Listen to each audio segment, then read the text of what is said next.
শাকিব খান তো মেগাস্টার, সবাই তো ওনাকে মেগাস্টার বলে, তাই না? তো megastar is megastar, Shakib Khan তো সবার প্রিয়। ভালো লাগছে, ভালোবাসা পাচ্ছি মানুষের, ভালোবাসা পেয়েছি আমার টিমের কাছ থেকে, আমার অডিয়েন্সের কাছ থেকে ভালোবাসা পেয়েছি, খুবই ভালো লাগছে। আর বাংলাদেশের মানুষ আমার খাবার আমার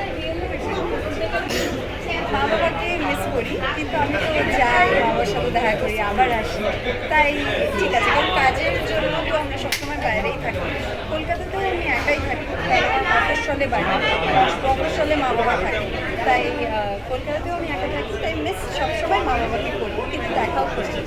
আচ্ছা, যেহেতু আপনি বাংলাদেশের একজন জনপ্রিয় অ্যাক্টর সিয়াম আহমেদের সাথে একটি সিনেমা করেছেন বাংলাদেশে, আর আমরা জানি যে আপনি বলেছেন যে বরবাদও কিন্তু আপনি দেখেছেন, তো দুইটা সুপারস্টারের মধ্যে আপনার সবচেয়ে বেশি পছন্দ কাকে, শাকিব খান নাকি সিয়াম আহমেদ? হ্যাঁ, শাকিব খান তো মেগাস্টার, সবাই তো ওনাকে মেগাস্টার বলে, তাই না? তো megastar is megastar, Shakib Khan তো সবার প্রিয়। আর সিয়ামও আমার কাছে খুব প্রিয়, কারণ সিয়ামের সাথে আমি ভালো সিনেমা করেছি বাংলাদেশে। সিয়াম খুবই ভালো, খুবই গুড।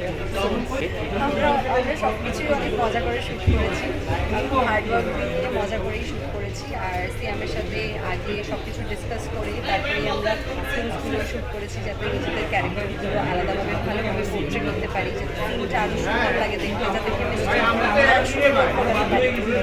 তাই সব কিছুই মজার ছিল, আবার হার্ডওয়ার্কও ছিল।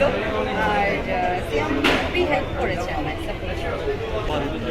আমি তো অলরেডি ইলেকট্রনিক্স ইঞ্জিনিয়ার, আমি যদি অভিনেত্রী না হতাম তাহলে আমি চাকরি করতাম। সবচেয়ে প্রিয় শখ? সবচেয়ে প্রিয় শখ অভিনয় করা। আচ্ছা, এই যে বাংলাদেশে আপনি এতদিন আছেন, বাংলাদেশের আত্মীয়তা সম্পর্কে আপনার কেমন মনে হয়? বাংলাদেশের মানুষজন আসলে কেমন আত্মীয় প্রয়োজন করে নাকি আপনি মনে করেন ওপার বাংলার অভিনেত্রী? আমি তো ওটাই বললাম যে আমি বাংলাদেশে এসেছি, আমি এত ভালোবাসা পাচ্ছি আমার টিমের থেকে, আর এখন রিলিজ হওয়ার পর যখন অডিয়েন্স আমাকে এত ভালোবাসা দিচ্ছে, আমার তো খুবই ইচ্ছা যে আমি এখানে আরও যেন কাজ করি। আমি সব জায়গাতেই কাজ করতে চাই, শুধু বাংলায় নয়, আমি বলিউড, সাউথ, আমি আরও অনেক কাজ করতে চাই। তাই আমি যাওয়া আশা করতে চাই কোথাও, মানে কোনো জায়গাতেই আমি একদম পার্মানেন্টলি থেকে যেতে চাই না, বাট অনেক কাজ করতে চাই সব জায়গায়।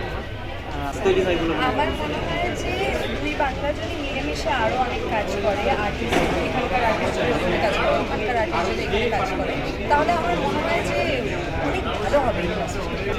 আমি অডিয়েন্সকে বলবো থ্যাংক ইউ সো মাচ, অনেক ধন্যবাদ আমায় এত ভালোবাসা দেওয়ার জন্য, রাক্ষসকে এত ভালোবাসা দেওয়ার জন্য।